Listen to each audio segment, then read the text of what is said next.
Let us start.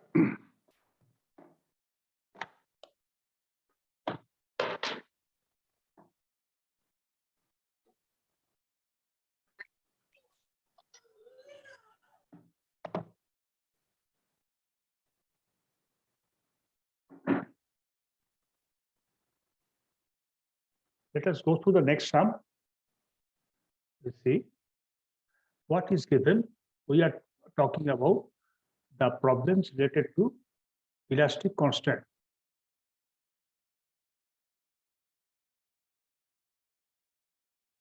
There are two constants are related here at this point so far. I mean three. One is Young's modulus E, another is mu, that is Poisson's ratio, another is the volumetric efficiency, that is in terms of rho itself. Now, let us go through this problem again. Here, what is given? A square steel bar of dimension 50, 50 and 150, means 50 by 50 is the length and width, thickness you can say, height and width as well as length is around 150 millimeter. Now, so it is subjected to a axial force 150 kilonewton here as shown in the figure here. It is same in all three directions, sigma 1 and sigma 1 is same in all directions. That determine the decrease in the length of the bar if the lateral strain is fully prevented by applying external uniform pressure on the rectangular surfaces, and only 1/3 of the lateral strain is prevented by the external pressure. So what is given here?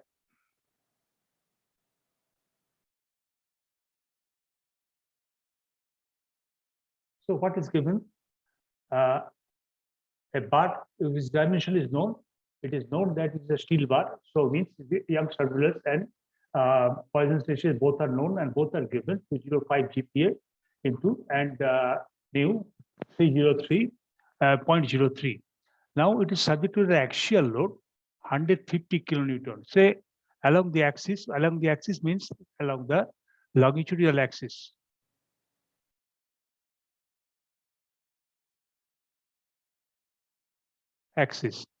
It is loaded.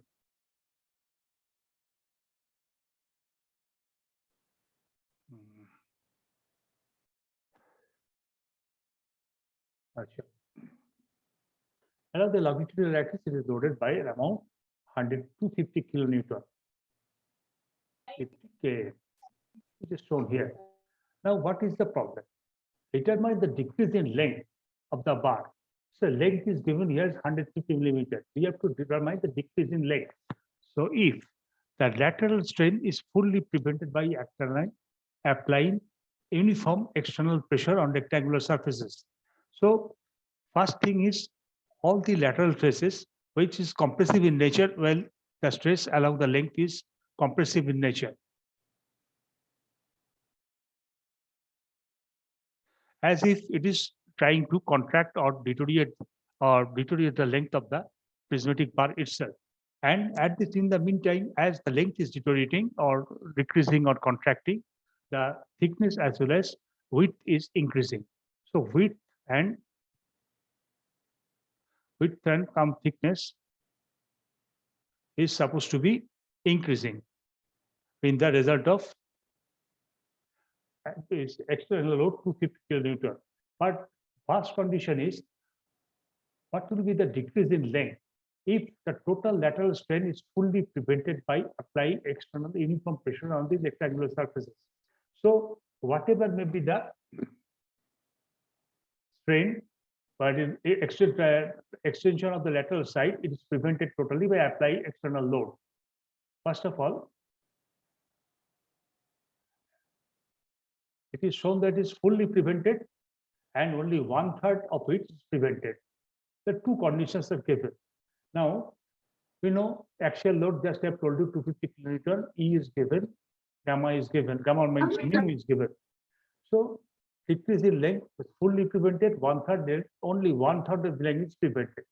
So lateral strain fully prevented is sigma 1. What is that? The strain along this longitudinal length is 250 is given divided by the cross-sectional area 50 by 50, which is 100 MPa. So strength here, stress applied here is 100 MPa. And let the compressive stresses applied on each of the similar sides be sigma 1 to prevent the lateral stresses. So in order to prevent, it is very clear.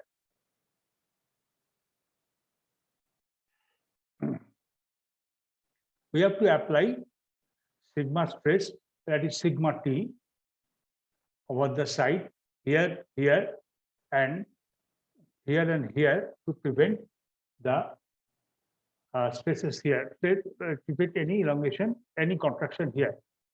So there is one strain is the external strain sigma 1, and there is one strain, lateral strain along the thickness, that is sigma T, and strain stress, that is along the weakness, that is sigma T, which is applied to prevent this deformation of this particular bar itself. So what we are supposed to do here, the sigma T minus sigma 1 minus sigma nu sigma T now minus nu sigma 1 itself. So this is sigma T, this is sigma T. So this is the elongation, lateral elongation in one side, one of the side, say along the thickness. So it is supposed to be 0 because we are not allowing any elongation here. So we have to put the value of sigma 1 here, which is only known to us. We have to put the value of sigma nu, which is the Poisson's ratio known, 0.3, again Poisson's ratio known here. So 0.7 into sigma 1 is equal to 30 itself, or sigma T, the 42.857 sigma MPa itself.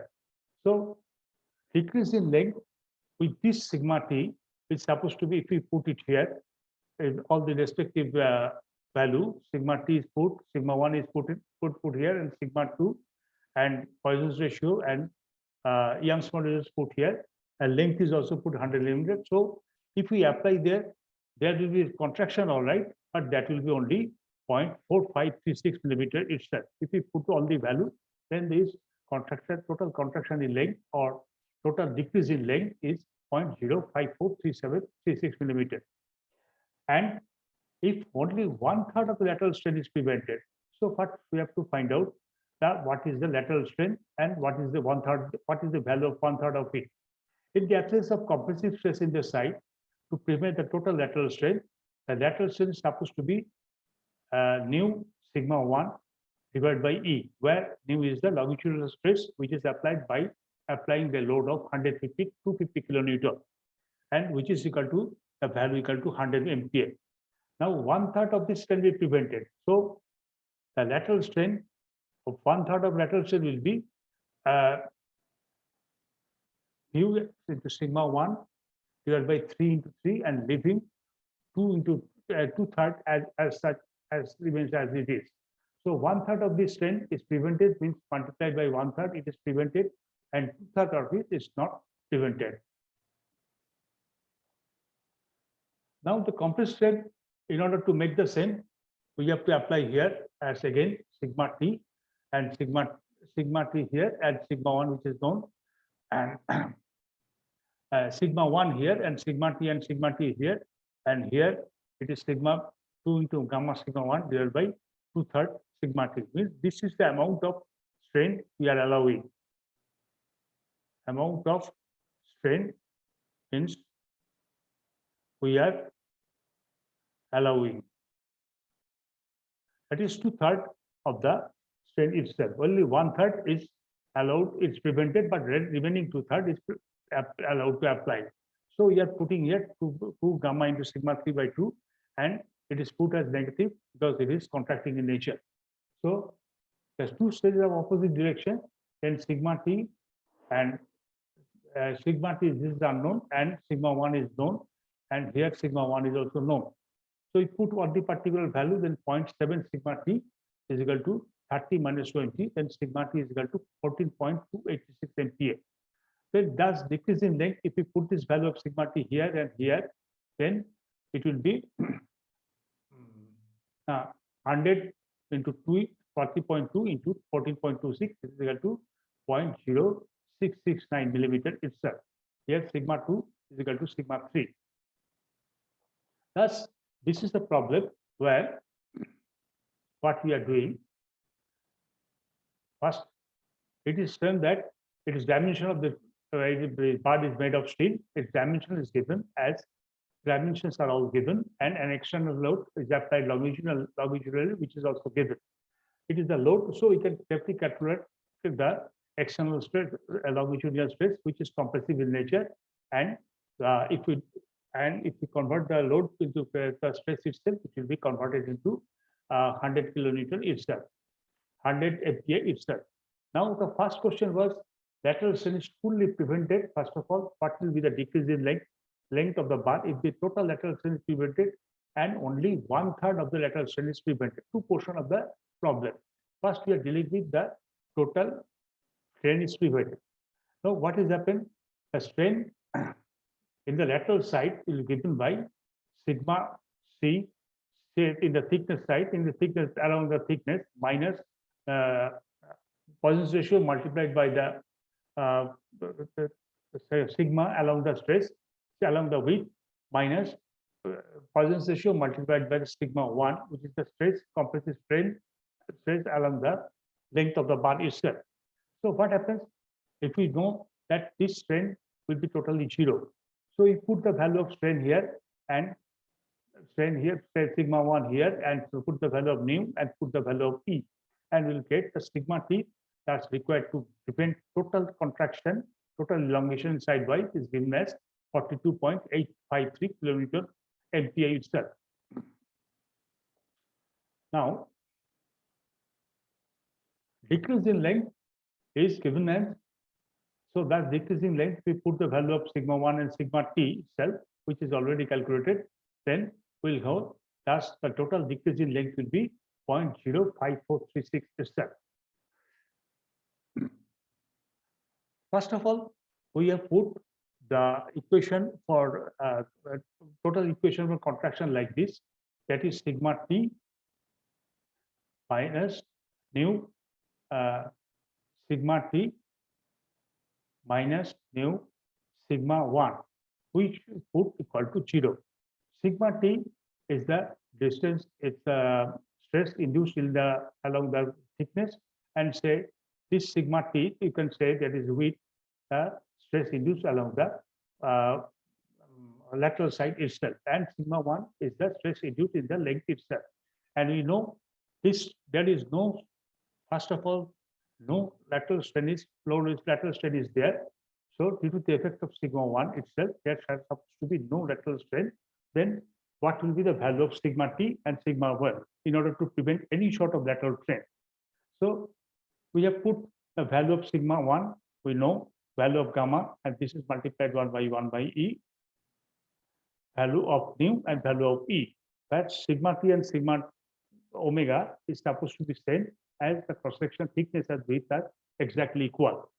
So we put the value as same as sigma T and find out what will be the stress required in order to apply crossword to prevent any increase in length here. That all these stresses are compressive in nature, because, and that's why though we can safely say this is as positive and these two are negative. But none of them is tensile and none of them is compressive, but they are not in opposite side. So one is kept as tensile stress, tensile positive, and other two are known as given as negative itself. Next portion is 1/3 of the strain is totally prevented and remain 1/3. Oh no, one thing, the stress we have got. So what can be the decrease in stress if we apply this stress here? So here we are using this length 1 by E, which is sigma 1 minus nu sigma T minus nu sigma W, which is equal to what is the value? Because this will be the strain in longitudinal direction itself, where this is the longitudinal strain and these two are lateral strain itself. Now we know the value of lateral Poisson's ratio, and we know the value of stresses which are equal to each other. Sigma T is equal to sigma omega. So if we put all this value, we'll get the value of stress, which is strain, which is possible in longitudinal direction itself. So we first assume there is no strain in lateral direction. In lateral direction, lateral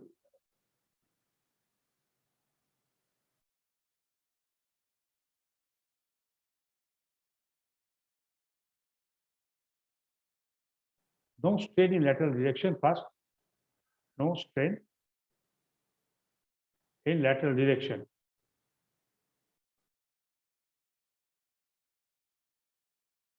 Next, only strain available in longitudinal direction.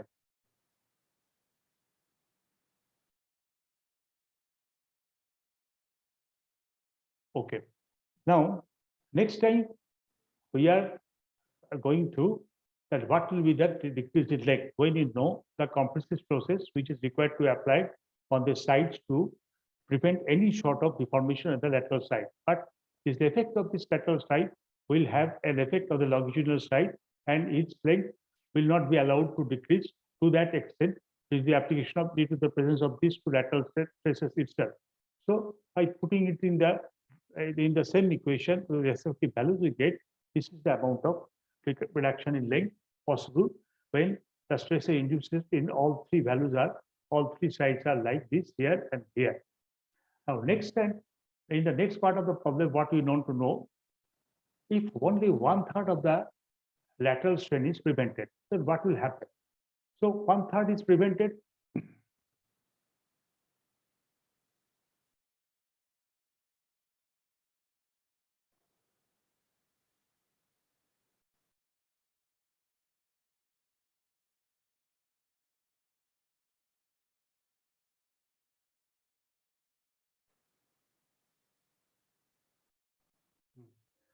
1/3 of the strain is prevented. 2/3 of the strain is allowed.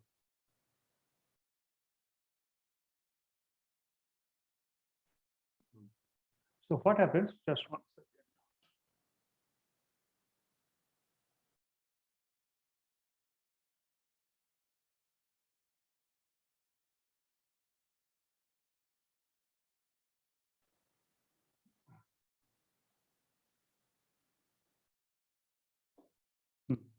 Now 2/3 is allowed.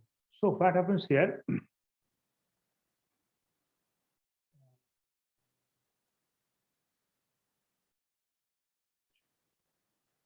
So what we are first doing, we are preventing 1/3 of the strain. So new sigma 1, 1/3 is we are preventing here, and new 2 into new sigma 1 divided by 3 into E, we are allowing. So what we are allowing and what we are preventing, the strain caused due to the longitudinal compressive stresses here, that is given by sigma 1. So what is allowing is a longitudinal compressive strain. So we put it here 2 into mu gamma sigma 1 and 3 into E. And we are putting it negative, it is because it is compressive in nature. Now, what we are putting sigma 1, sigma T here again, and sigma T or sigma W here again, because you have to apply this amount of strain in lateral direction, and they are same because the sides are same, and this amount of strain is applied, creating the lateral contraction or lateral elongation itself. This is creating lateral contraction. This is also creating lateral elongation. That's why it is negative. It is creating lateral contraction again. It is also, that's why it is negative itself. And thus we are creating a reduction in length by 2/3 gamma sigma. That's why it is creating negative here. Now we know sigma 1 are sigma T and sigma T are unknown, and sigma 1 is known to us, and so we put the particular value here.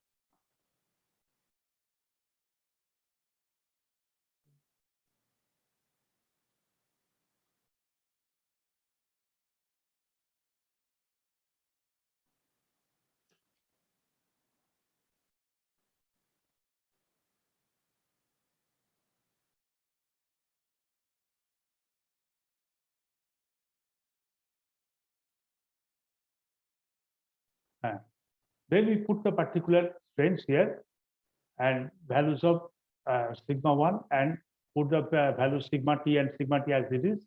And then here also sigma 1, here is also sigma 1.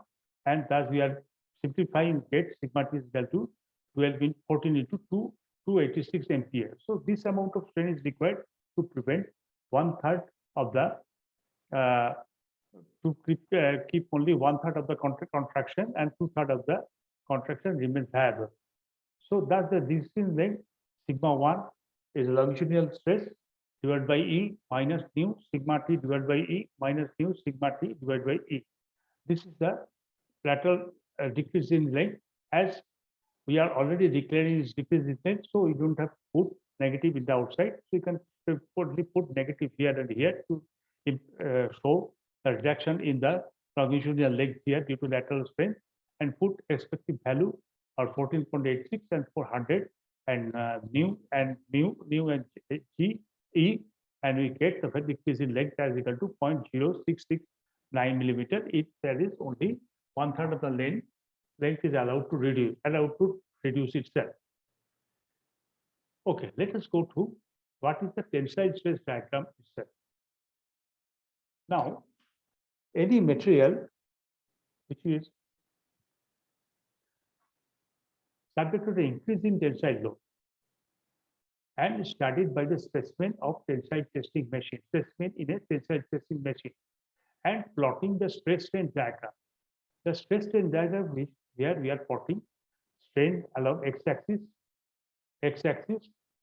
and stress along y-axis. And we are plotting the value of stresses and corresponding value of strain, and we are over it and get this type of curve here, which is known as stress strain curve itself. Actually, these diagrams vary rapidly, but it is possible to distinguish some common characteristic among various stress strain diagrams of various type of material.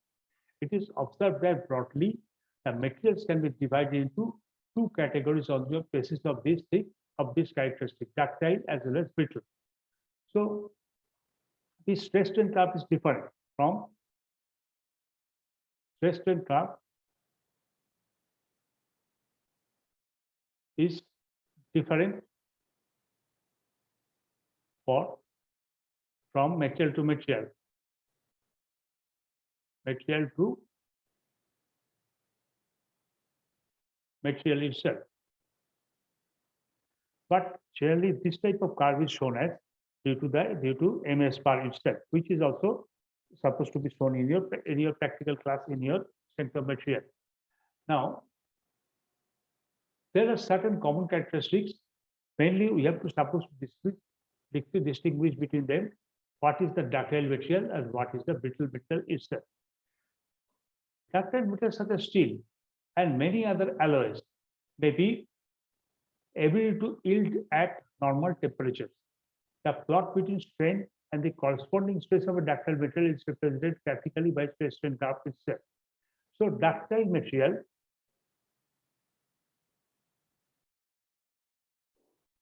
has the ability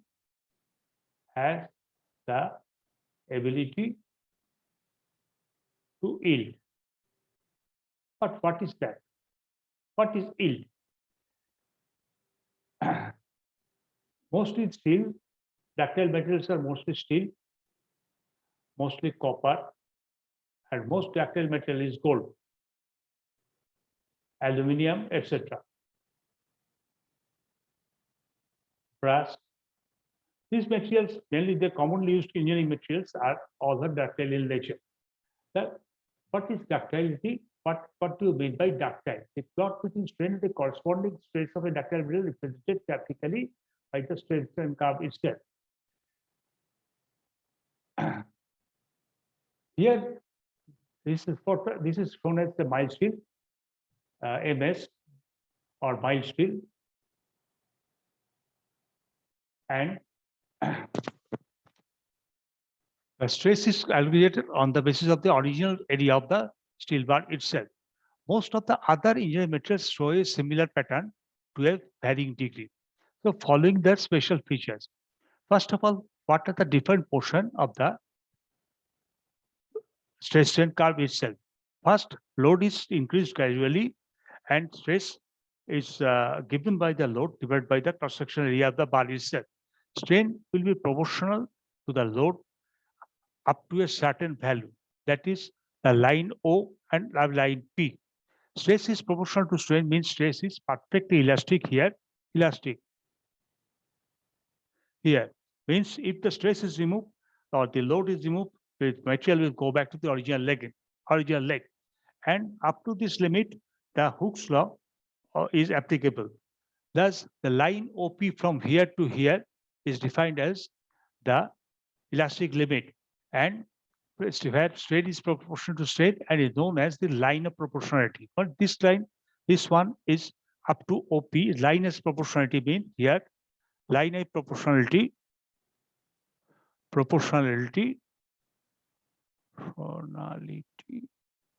means stress is proportional to strain. Now, this limit at the point P, the stress at the point P is defined as the proportional limit, means up to this limit of stresses, the stress is proportional to strain, or Hooke's law is applicable. Hooke's law is applicable. Now, if the stress again reduces stress load or as well as stress increase beyond this limit of proportionality, the elongation is found to be more rapid. Here, from here, it is elongating much higher rate, and though the material may still be in elastic state.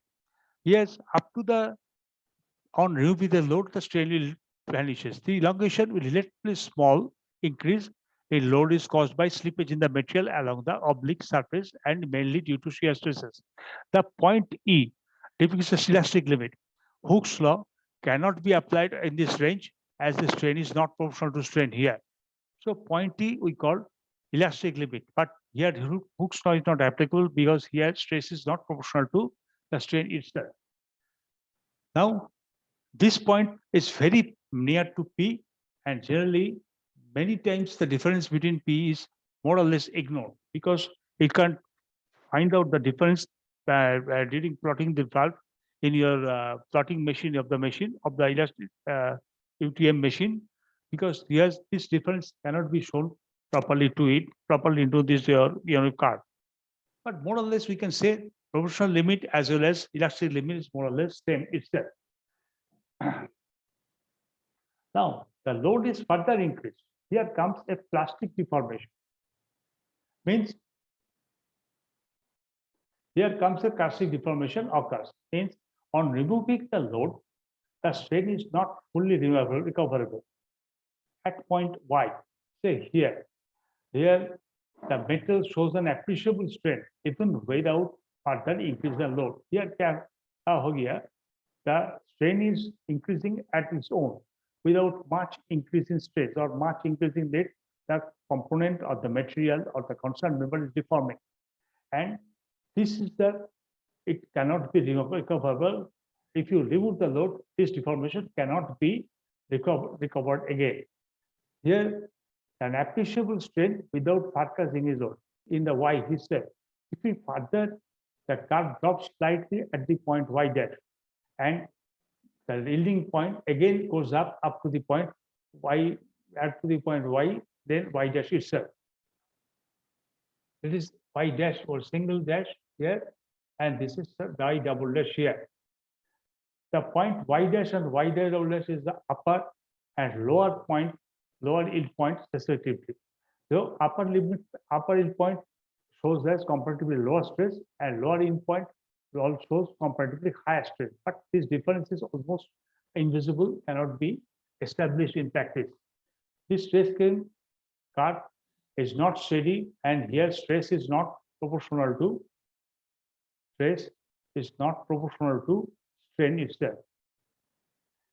As such, the impact after straining is possible only increase in load. The stress will rise up to the point U.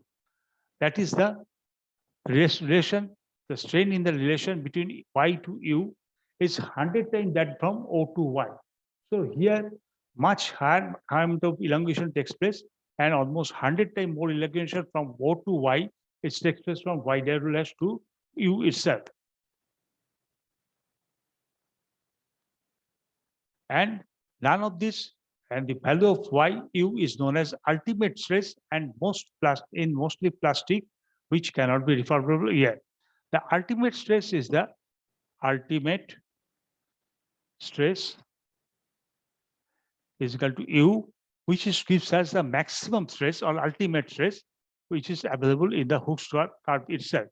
Here, stress is not proportional to strain. Here, the strain which is takes place here cannot be recoverable at all. Now, what happens here? The bar is stressed further. It forms a neck or a local reduction. Say, bar was initially like this.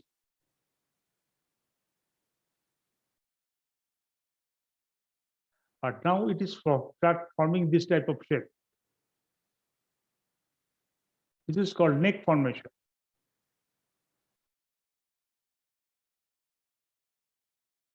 This is called neck formation, neck. A local reduction in cross-section occurs. This somewhere lower loads are sufficient to keep the specimen elongate further. Ultimately, specimen fractures at the point R here.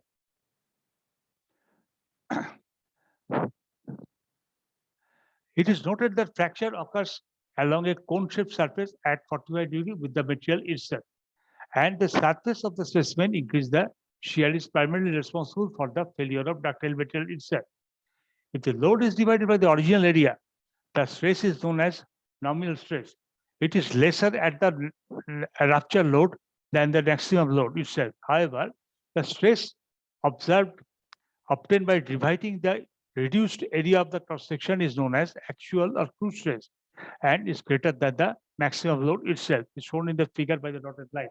So here, if we divide the load by the actual cross section, the load will take load to come down and reach the point Y itself.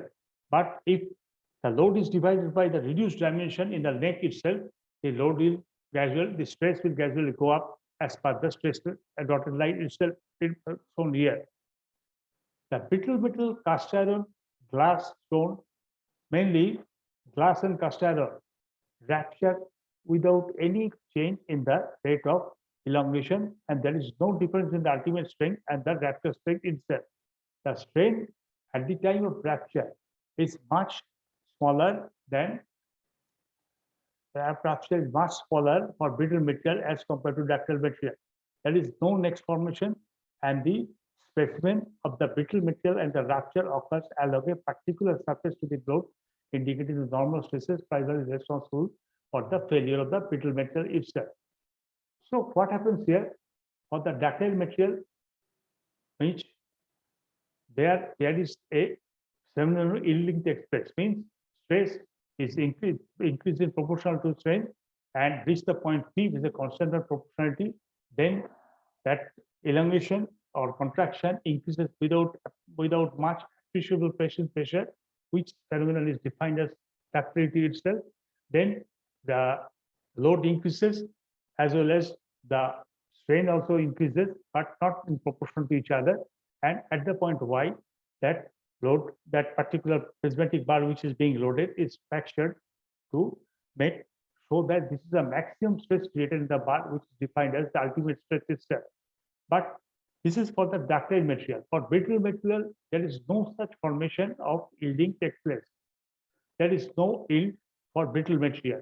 Here, after the elongation to a certain extent, in proportional area, it fractures totally to make the U here. So U will come down here and its fracture is much less load than the corresponding ductile material itself. So for brittle for ductile material,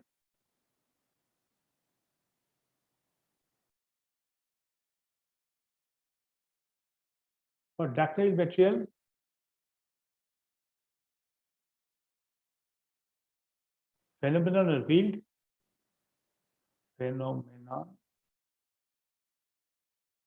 of takes place means length is increases and makes a permanent deformation, makes permanent deformation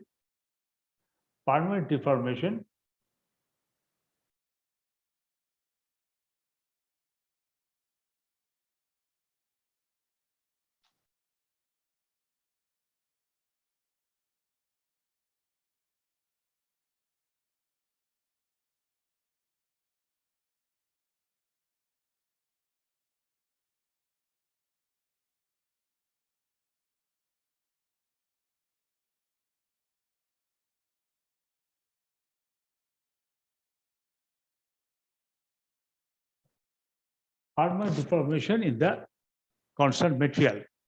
But for brittle material,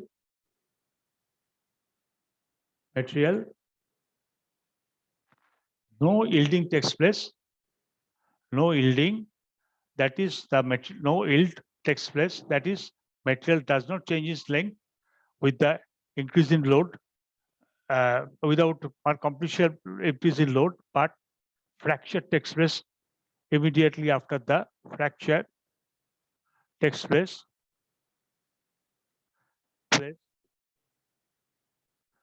immediately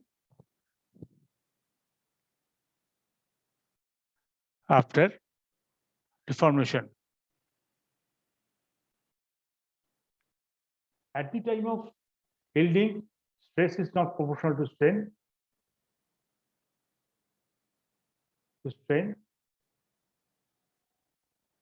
Which is, so it is not obeying the Hooke's law itself. Now, that is a factor item, not factor of safety. A machine component may be designed so that the load carried by it under condition of utilization is considerably below the ultimate load. So we consider the load it is carried by the bar can be much below the ultimate load. Its size and other dimension and its prevalent condition is like that. It should not be allowed to break. The smaller load is referred to as the allowable load, or the design load, or the working load. So three terms are given as allowable load, design load, and working load. Up to the carrying a bar constant member is being designed, it is capable of carrying these two type of load.